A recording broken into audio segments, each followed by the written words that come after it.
ito ang ating mga kasangkapan sa ating pagluluto, mga karoba ko. Ayan, pork. Salted black beans. Tapos paminta. Gagamit tayo ng brown sugar instead na betchin. Ayaw, hindi na ako mag-betchin, guys. Tapos konting fresh tomatoes. So, naka-ready na igiyan. Saka kayo ang olive oil, garlic, sibuyas, and sili, guys. Ayan. So, ayan guys, pwede na natin ilagay ang pork meat.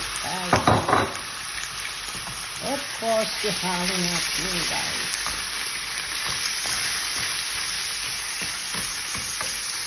So, antayin natin, guys, na mag-brown siya. Habang magigisa, guys, lagyan na natin agad ng konting salt.